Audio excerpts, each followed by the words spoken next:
বরফের মরুভূমির দেশ স্পিতি ভ্যালি। বন্ধুরা, ভ্রমণ প্রেমীদের কাছে বেশ জনপ্রিয় স্পিতি ভ্যালি হিমাচল প্রদেশের অন্যতম পর্যটন কেন্দ্র হয়ে উঠেছে। চোখের সামনেই বরফ ঢাকা পাহাড়, আর চোখ বন্ধ করলেই শুনতে পাচ্ছ স্পিতি নদীর সেই গর্জন। বন্ধুরা, যখন তোমরা জায়গাটিতে যাবে লিটারালি তোমাদের গায়ে কাঁটা দেবে, কারণ এতটা সুন্দর যে প্রকৃতি নিজেকে সাজিয়ে রাখতে পারে সেটা স্পিতি ভ্যালি না দেখলে তোমরা কখনো বিশ্বাস করতে পারবে না। আমি যখন গেছিলাম সিরিয়াসলি বলছি, মানে আমার লিটারালি গায়ে কাটা দিয়েছিল, কারণ এত সুন্দর কিছু হতে পারে মনে হচ্ছে যেন ছবির মতন সামনে কেউ এঁকে দিয়েছে। মানে ছোটবেলায় হতো না যে আমরা কিছু পেন্টিং দেখতাম একদম পুরো নিখুঁত, সেই রকম একটা অভিজ্ঞতা। মানে আমি বলে বোঝাতে পারবো না। ইভেন এই ভিডিওটা যখন বানাচ্ছি আমার এখনো গায়ে কাটা দিচ্ছে, মানে যে কি যে আমি দেখে এসেছি, মানে আমি মুখে বলে বোঝাতে পারবো না, এতটাই সুন্দর। তো শহরের জীবন থেকে একটু ব্রেক নিয়ে যদি তোমরা নিজেদের মানসিক শান্তির জন্য যেতে চাও কোথাও একটা সুন্দর জায়গায় ঘুরতে, তাহলে অবশ্যই স্পিতি ভ্যালি প্ল্যান করো। আর এই প্ল্যান করতে আমি তোমাদের ডেফিনেটলি হেল্প করব, কারণ আমি নিজে জায়গাটিকে এত সুন্দরভাবে উপভোগ করেছি, এত সুন্দরভাবে এনজয় করেছি যে আমি সবার সাথে সেটা শেয়ার করতে চাই আর সবাইকে হেল্প করতে চাই। সবাইকে বলবো যে ডেফিনেটলি একবার হলেও তোমরা যাও, এটা একটা লাইফ টাইম এক্সপিরিয়েন্স। ভারত আর তিব্বতের মাঝখানে অবস্থিত 14,000 ফিট উঁচুতে পাহাড় দিয়ে ঘেরা অসম্ভব সুন্দর একটা ডেস্টিনেশন হচ্ছে স্পিতি ভ্যালি। তো বন্ধুরা, আজকের এই ভিডিওতে আমি তোমাদের সাথে শেয়ার করব স্পিতি ভ্যালি তোমরা কিভাবে যাবে, কোথায় থাকবে, কত খরচা হতে পারে এবং স্পিতি ভ্যালিতে গিয়ে কি কি দেখার জায়গা আছে তার একটা সম্পূর্ণ ট্যুর গাইড। তো চলো শুরু করা যাক আজকের ভিডিও। তো সবার আগে জেনে নেওয়া যাক স্পিতি তোমরা কিভাবে যাবে। তো বন্ধুরা, স্পিতি যাওয়ার দুটো রাস্তা, একটা হচ্ছে সিমলা থেকে কিন্নর হয়ে তোমরা যেতে পারবে, একটা হচ্ছে মানালি দিয়ে যেতে পারবে। তবে শীতকাল পড়লে মানালির রাস্তাটা বন্ধ হয়ে যায়, কারণ ওটা সম্পূর্ণ একটা অফ রোডিং একটা রাস্তা, তার জন্য ওটা সম্পূর্ণ ক্লোজ থাকে। বাট সিমলা থেকে কিন্নর হয়ে যাওয়ার যে রাস্তাটা সেটা সারা বছরই খোলা থাকে। তো তার মানে সারা বছর তোমরা স্পিতি যেতে পারবে। তো এবার জেনে নেওয়া যাক কোন টাইমটায় স্পিতি যাওয়ার জন্য সবথেকে বেস্ট টাইম। সেটা হচ্ছে এপ্রিল থেকে অক্টোবর। অক্টোবরের পর উইন্টার সিজন চলে আসে, আর উইন্টার সিজনে রাস্তা বন্ধ থাকার চান্সেস থাকে, তার জন্য অক্টোবর অবধি সবথেকে বেস্ট টাইম স্পিতি প্ল্যান করার জন্য। তবে এমন অনেক ভ্রমণপ্রেমী মানুষ আছে যারা কিন্তু উইন্টার স্পিতিটাকে উপভোগ করতে চায়, তারা অবশ্যই অক্টোবরের পরেই প্ল্যান করে, শুধুমাত্র সেই অসম্ভব সুন্দর বরফের ঢাকা স্পিতি ভ্যালি সৌন্দর্য উপভোগ করার জন্য। তো চলো এবার জেনে নেওয়া যাক স্পিতি ভ্যালি তোমরা কিভাবে পৌঁছাবে। আমরা যেটা করেছিলাম, আমরা কলকাতা থেকে চণ্ডীগড় ওভার দ্য ফ্লাইট গেছিলাম, দেন ওখান থেকে আমরা একটা ক্যাব হায়ার করে নিয়েছিলাম। তোমরা চাইলে ট্রেনেও যেতে পারো, চাইলে ফ্লাইটেও যেতে পারো। চণ্ডীগড় থেকে খুব ইজি হয়ে যায় মানালি হয়ে স্পিতি যাওয়া বা সিমলা হয়ে স্পিতি যাওয়া, তো তার জন্য তোমরা চাইলে ক্যাবও হায়ার করতে পারো। ক্যাবের ডিটেলস আমি ডেসক্রিপশন বক্সে দিয়ে দেবো। One of the trusted driver, আর ভীষণ ভালো ছিল যে আমাদের ড্রাইভার ছিল সন্দীপ ভাইয়া, ভীষণই ভালোভাবে আমাদেরকে ঘুরিয়েছে। পুরো রোড ট্রিপটা আমরা খুব এনজয় করেছি, আর ডিফারেন্ট লোকেশনে উনি আমাদের ডিটেলস ইনফরমেশনও বলেছে। তো তোমরা যদি একটা নলেজেবল ড্রাইভার নিতে চাও তাহলে অবশ্যই ডেসক্রিপশন বক্স চেক করো, তোমরা একটা বেস্ট সার্ভিস পাবে। ট্রিপের স্টার্টিংটা আমাদের বেশ ভালো হয়েছিল, যখন সেই ক্লাউডি ওয়েদারে গাড়িটা যখন চণ্ডীগড় ছেড়ে সিমলা হয়ে যাচ্ছিল। আমরা অ্যাকচুয়ালি প্ল্যান করেছিলাম যে চণ্ডীগড় থেকে ডিরেক্ট চিতকুল, 12 ঘন্টার জার্নি ছিল। তো আমাদের হিসাব অনুযায়ী যে আমরা ইভিনিংয়ের মধ্যে পৌঁছে যাব, কিন্তু যেহেতু অগস্ট মাস ছিল তো আমরা ভেবেছিলাম যে হয়তো বৃষ্টি হলেও হতে পারে, বাট ভাবিনি যে রোড কন্ডিশন খারাপ থাকবে। কিন্তু আমাদের সাথে সেটাই ঘটলো। রাস্তার রোড কন্ডিশন খুব একটা ভালো ছিল না, দু এক জায়গায় আমাদের টাইমটা অনেকটা ওয়েস্ট হয়েছে বিকজ রাস্তায় কাজ চলছিল। তো এই করে পৌঁছতে আমাদের অলমোস্ট রাত 2টো বাজতো। তো তার জন্য ড্রাইভার দাদা আমাদেরকে সাজেস্ট করলো যে আপনারা রামপুর বলে একটা জায়গা আছে, ওখানে স্টে করে যান আজকের মতো, দেন আমরা আর্লি মর্নিংয়ে উঠে ওখান থেকে বেরিয়ে যাব। তো আমরা ওনার কথা শুনে সেটাই ফলো করলাম। রামপুরে আমরা ছিলাম দ্য হোটেল হিমালয়ান হেরিটেজ, এই হোটেলটি আমি তোমাদের দেখিয়ে দিচ্ছি, ভীষণই সুন্দর ছিল। তবে এই রোড ট্রিপটাতে আমার একটা খুব ভালো এক্সপিরিয়েন্স হলো যে স্পিতি ভ্যালি বা লাদাখ এই সমস্ত জায়গায় প্ল্যান করার আগে যদি তোমরা রোড ট্রিপ প্ল্যান করো তাহলে অবশ্যই আমি তোমাদের বলবো যে হোটেল বা হোমস্টে কিছু বুক করে যাবে না। তোমাদের সাথে জাস্ট একটা গাড়ি বুক করে নেবে এবং যেখানে যেখানে তোমরা যেদিন পৌঁছবে সেখানকার লোকাল হোটেলসে তোমরা রুম নিয়ে থাকতে পারো।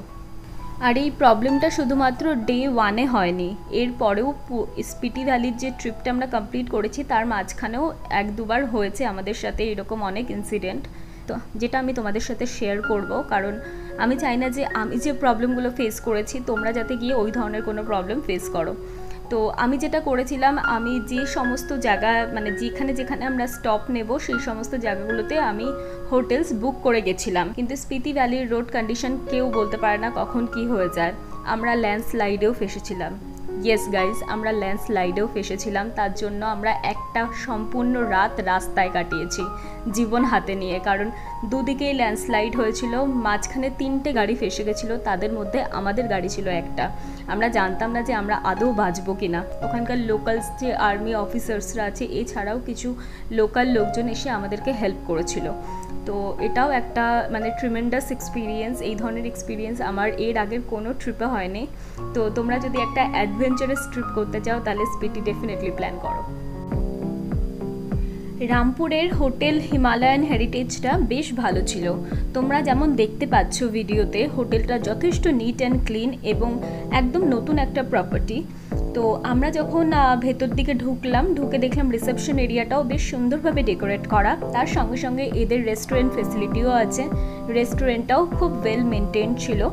এছাড়া যখন আমি রুমে গেলাম, রুমেও এদের বিভিন্ন ধরনের ফেসিলিটি ছিল, যেমন স্যানিটাইজার অ্যাভেলেবল ছিল, কিন্তু কোনো আউটসাইড ফুড ওরা অ্যালাউড করে না। এছাড়াও 18 years and above guest R allowed. তো এই ধরনের ফেসিলিটি তোমরা ওখানে পেয়ে যাবে। এছাড়া রুমটা তো বেশ ভালোই ছিল, যথেষ্ট কমফোর্টেবল ছিল।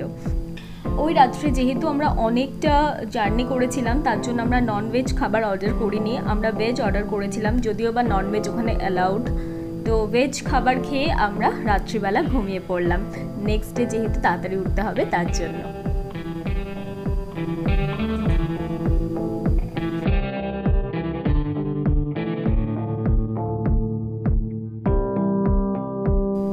এই হোটেলটা যেহেতু 4 স্টার ক্যাটাগরির একটা হোটেল ছিল তার জন্য এখানকার পার নাইট কস্ট আমাদের পড়েছিল 3600 টাকা করে। বাট আমি যখন অনলাইন চেক করলাম দেখলাম ওটা ফ্ল্যাকচুয়েট হয়, মানে সিজন ওয়াইজ ওটা চেঞ্জও হয়, কখনো কখনো বেশিও হতে পারে, কখনো সেটা কমও হতে পারে। তো যদি তোমরা এই হোটেলটা বুক করতে চাও স্পিতি প্ল্যান করার আগে, তাহলে ভালো করে অনলাইন চেক করে নেবে। যেহেতু আমরা অফলাইন করেছিলাম তার জন্য হয়তো আমাদের একটু বেশি পড়েছে, অনলাইন করলে কখনো কখনো ডিসকাউন্টও পাওয়া যায়। আর একটা কথা না বললেই নয়, এখানকার রুম সার্ভিস ভীষণ ভালো ছিল। আমরা যখন যেরকম ডেকেছি ওরা ইনস্ট্যান্ট আমাদেরকে সার্ভিস দিয়েছে। এছাড়া ওরা ভীষণ হেল্পফুল ছিল, কারণ আমি যেহেতু ল্যাপটপ ক্যারি করিনি তার জন্য আমি হার্ড ডিস্কে আমার ক্যামেরার ডেটাগুলো ট্রান্সফার করার জন্য ওদের কম্পিউটারটা জিজ্ঞেস করেছিলাম যে ওরা আমাকে অ্যালাউ করবে কিনা ডেটা ট্রান্সফারের জন্য, সেখানেও ওরা আমাকে প্রচণ্ডভাবে হেল্প করেছিল। তো ওভারঅল বলতে গেলে এই হোটেলটিতে আমার এক্সপিরিয়েন্স ভীষণই ভালো, তো আমি হাইলি সাজেস্ট করব তোমরা যদি কেউ যাও। অবভিয়াসলি তোমরা রিভিউ চেক করেই যাবে, কিন্তু আমি যেহেতু ওখানে থেকেছি তার জন্য আমিও তোমাদের সাথে এই রিভিউটা শেয়ার করছি।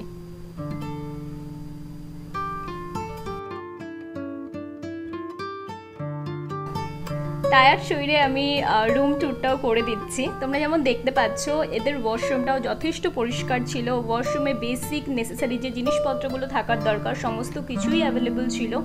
এছাড়া এবার তোমাদের আমি দেখিয়ে দিই রুমটা। রিচি দেখতে পাচ্ছ, রিচি অলরেডি এখন রিল্যাক্স মোডেই আছে। রুমটাও ভীষণ ভালো ছিল, আর উইন্ডো দিয়ে বাইরের যে মেন রোডটা দেখা যাচ্ছিল, ভালো ছিল। ওভারঅল এক্সপিরিয়েন্স ভীষণ ভালো ছিল।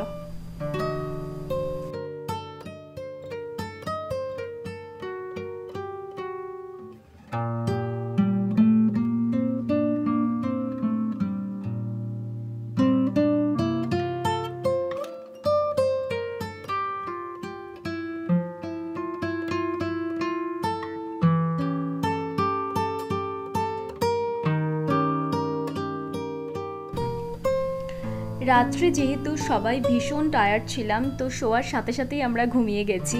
পরের দিন সকালে উঠলাম, উঠে সবাই মিলে ফটাফট ফ্রেশ হয়ে বেরিয়ে পড়লাম চিৎকুলের উদ্দেশ্যে। শান্তি যেখানে চুক্তি ছাড়াই চিরস্থায়ী, পথ যেখানে ভয়ঙ্কর সুন্দর আর নির্জনতা যেখানে গভীর, সেই অচিনপুরীর নামই হচ্ছে চিৎকুল। ভয়ঙ্কর সুন্দর একটা জায়গা।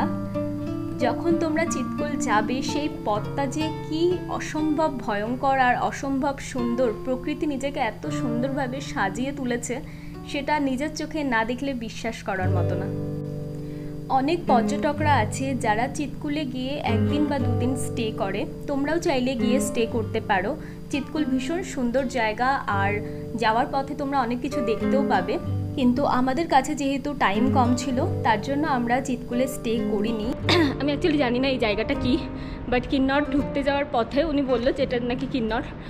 বাট অসাধারণ ভিউ, আমি জাস্ট বর্ণনা করতে পারবো না, এত এত সুন্দর। আমরা তো এখানে জাস্ট গাড়ি দাঁড় করিয়ে প্রচুর ছবি তুললাম, প্রচুর ইনস্টাগ্রাম রিলস বানালাম। ড্রাইভার চেল্লাচ্ছে তখন থেকে, ভাইয়া থোড়া স্মাইল। তোমরা দেখতেই পেলে আমার কি অবস্থা। আমি ভীষণ এক্সাইটেড ছিলাম। রাস্তায় যেখানে যেখানে ভিউ পেয়েছি সেখানে দাঁড় করিয়েছি গাড়ি। আর এক্স্যাক্টলি এই কারণেই আমি অলওয়েজ ক্যাব হায়ার করি, কারণ সেটা ওই 5 দিন বা 6 দিন যে কদিনেরই ট্রিপ থাকে না কেন, সেই কদিনই ওটা আমার প্রপার্টি হয়। আমি যেখানে খুশি সেখানে দাঁড় করাই। আর আমি যেহেতু একজন নেচার লাভার, আর আমার মতন যারা নেচার লাভার আছে তাদের জন্য তো এটা একটা উপরি পাওনা, কারণ যেখানে যেখানে ভিউ পাবে সেখানে দাঁড় করিয়ে সেই জায়গাটাকে এনজয় করা, সেই জায়গাটার যে ভিউটা সেটা উপভোগ করা, সেটাই তো একটা অনেক বড় পাওনা, তাই না? তো চিৎকুল যাওয়ার পথে আমরা যেহেতু অনেক সকালে বেরিয়েছিলাম, আমরা ব্রেকফাস্ট করিনি, কিন্তু ভগবানের আশীর্বাদে আমরা ওখানে একটা মাতা রানীর মন্দির পেয়ে গেছিলাম, আর ওখানে ওরা প্রসাদ বিতরণ করছিল। তো আমরা ওখানকারই প্রসাদ অ্যাজ এ ব্রেকফাস্ট খেলাম। খেয়ে আমরা ওখান থেকে বেরিয়ে গেলাম চিৎকুলের উদ্দেশ্যে।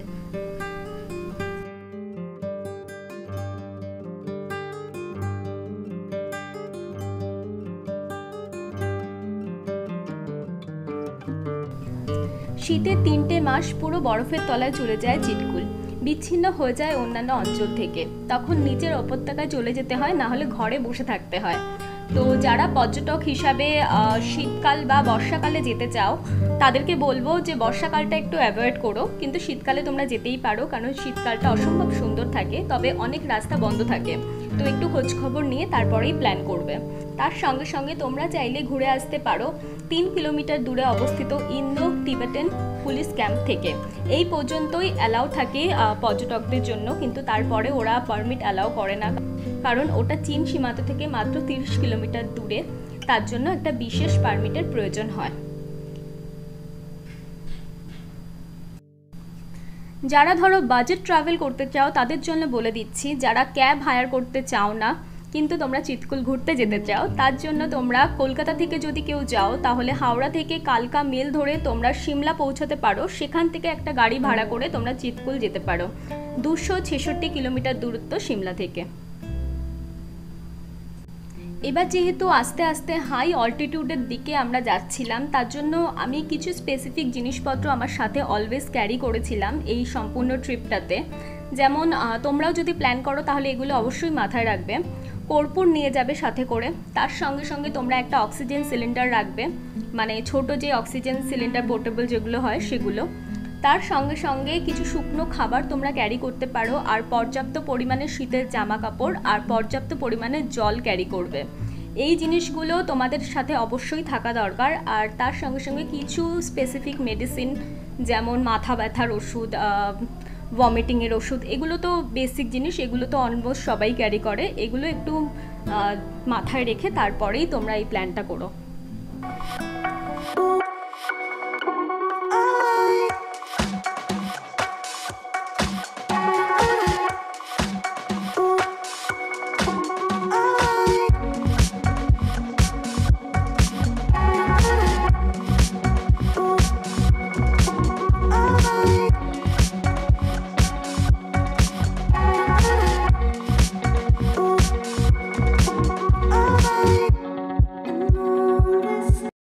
যারা নেচার লাভার তাদেরকে আমি হাইলি রেকমেন্ড করব যে একবার হলেও চিৎকুল যেও।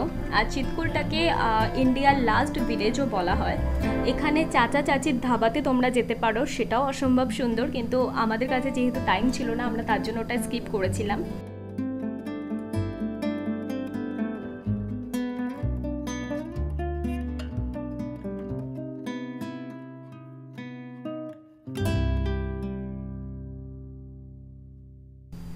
কিন্তু ট্রাস্ট মি, আমি যখন চিৎকুল পৌঁছাচ্ছিলাম মানে অন দ্য ওয়ে বিউটিটা এতটাই বেশি ছিল, এতটাই সুন্দর ছিল, আমার মনে হচ্ছিল যে হয়তো আরেকটু হাতে টাইম নিয়ে আসলে ভালো হতো। তো আমি ডেফিনেটলি আবার হয়তো প্ল্যান করব খুব শিগগিরই।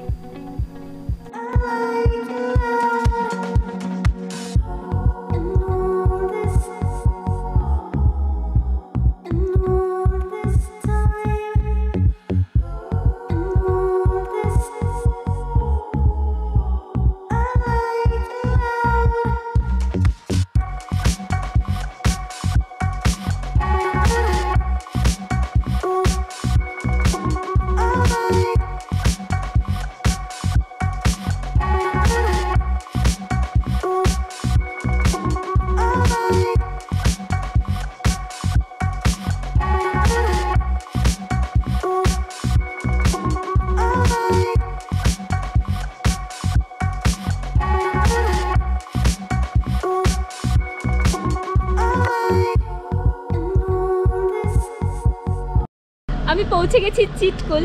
আর চিৎকুলে আমরা যেখানে ব্রেকফাস্ট করতে দাঁড়িয়েছি এখানে ভীষণ সুন্দর অ্যাপেল ট্রির বাগান আছে, তাই ভাবলাম যে একটু নিচে গিয়ে দেখি যে কেমন ওদের অ্যাপেল ট্রিগুলো, কারণ অরিজিনাল এরকম অ্যাপেল ট্রি তো আমরা দেখিনি কোথাও। তো চলো তোমাদেরকেও নিয়ে যাই।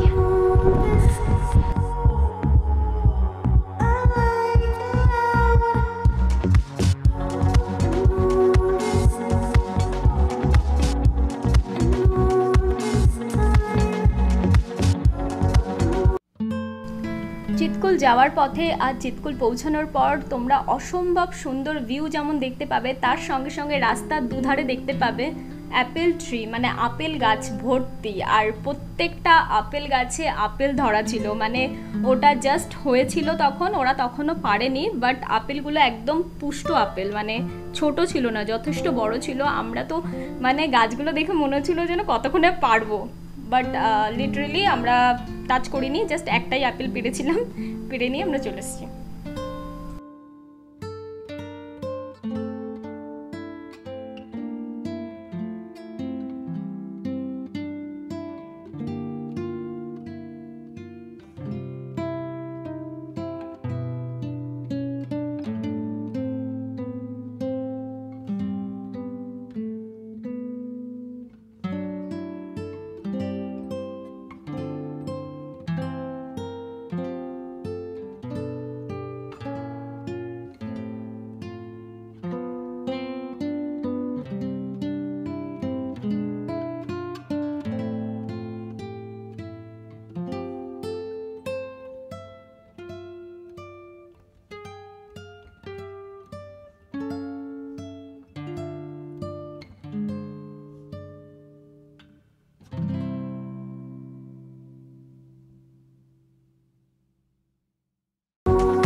আমি যেমন আইটিনারিটা বানিয়েছিলাম সেই আইটিনারি অনুযায়ী তো আমাদের কিছুই হচ্ছিল না, কিন্তু সেটা অনুযায়ী যদি হতো তাহলে চিৎকুলে বাসপা নদীর ধারে একটা বাসপা ক্যাম্প আছে, ওখানে আমাদের 1 নাইট থাকার কথা ছিল। কিন্তু যেহেতু আমাদের অনেক দেরি হয়ে গেল আর পরের দিন আমরা এখন মানে অলমোস্ট দুপুর হতে চলেছে, আমরা তখন পৌঁছাচ্ছি চিৎকুল। তো তার জন্য চিৎকুলে আমরা বেশি একটা টাইম কাটালাম না, বাসপা নদীর ধারে জাস্ট 1 থেকে 1.5 ঘন্টা কাটিয়ে খুব সুন্দরভাবে জায়গাটাকে এনজয় করে দেন আমরা ওখান থেকে নেক্সট ডেস্টিনেশনের জন্য বেরিয়ে যাচ্ছিলাম।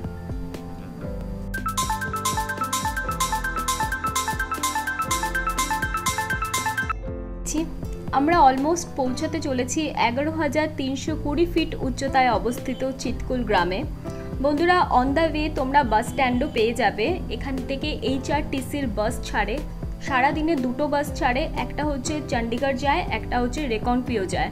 তো তোমরা যারা ধরো চিৎকুল আসতে চাও, বাজেট ট্রিপ করতে চাও, তারা বাসটাকেও অ্যাজ এ অপশন নিতে পারো। তো আমারও ইচ্ছা আছে একবার বাজেট ট্রিপ আমি করব, লেটস সি কবে করতে পারি। তো ফাইনালি আমরা পৌঁছে গেছি বাসপা নদীর ধারে।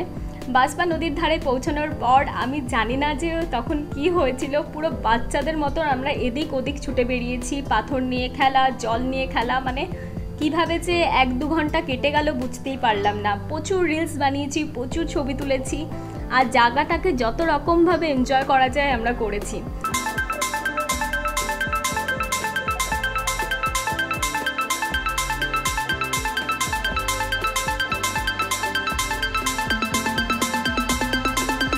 এছাড়াও এখানে তোমরা দেখতেই পাবে যে এখানে ক্যাম্প আছে, দেখো তোমরা ভিডিওতে ক্যাম্পগুলো তোমরা দেখতে পাচ্ছ। তোমরা চাইলে এই ক্যাম্প বুক করেও আসতে পারো। আমরা যেমন করেছিলাম ক্যাম্প আমাদের অলরেডি বুক ছিল, কিন্তু আনফর্চুনেটলি আমরা থাকতে পারলাম না। তো এখানে যদি তোমরা ক্যাম্প সাইডে থাকো অবশ্যই শীতের জামাকাপড় ভালোভাবে ক্যারি করবে, কারণ রাতের দিকে তাপমাত্রা অনেকটাই কমে যায়। আর এখানে ওরা ফুড প্রোভাইড করবে, তার সঙ্গে তোমরা যদি বনফায়ার করতে চাও সেটাও করতে পারো। সেই সমস্ত সুবিধা এদের এখানে অ্যাভেলেবেল আছে। তো তোমরা চাইলে ডেসক্রিপশন বক্স দেখতে পারো, আমি 1-2 কন্ট্যাক্টস ওখানে প্রোভাইড করে দেবো। এছাড়াও চিৎকুলে আসার পথে তোমরা অনেক হোমস্টে পেয়ে যাবে, হোমস্টেতেও তোমরা চাইলে থাকতে পারো, তবে অপশনস আর ভেরি লিমিটেড, মানে বিশাল হিউজ পরিমাণ নেই, খুবই কম পরিমাণে আছে, বাট তোমরা পেয়ে যাবে। তবে যদি তোমাদের কোনো থাকার প্ল্যান থাকে অবশ্যই বুকিং করে তারপরেই আসবে, যেহেতু এখানে অপশনস অনেক কম।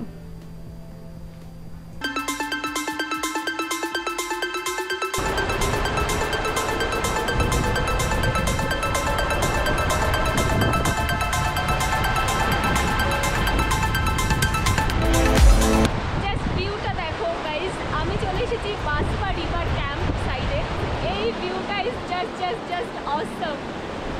আর মানে আমরা যখন এসেছিলাম তখন ওয়েদারটা ভীষণ খারাপ ছিল, বৃষ্টি হচ্ছিল, তখন আমি ক্যামেরাটা সেরকমভাবে শ্যুট করতে পারিনি। তো আমরা কিছুক্ষণ ওয়েট করলাম, ফাইনালি আমি আমার মনের মতো শ্যুট পাচ্ছি। এই ভিউটা না টাকা দিয়ে বিচার করা যায় না, অসাধারণ অসাধারণ। কি যে অপূর্ব ব্যাকগ্রাউন্ডটা তোমরা দেখো। আর এই রিভারের জলটা নাকি মানে নর্মাল টাইমে আসলে নাকি একদম ক্রিস্টাল ক্লিয়ার থাকে। এখন তো বৃষ্টির ওয়েদার বলে একটু জলটা নোংরা আছে, বাট আদারওয়াইজ জাস্ট দেখো, জাস্ট দেখো।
এখন আমাদের নেক্সট ডেস্টিনেশন হচ্ছে টাবো।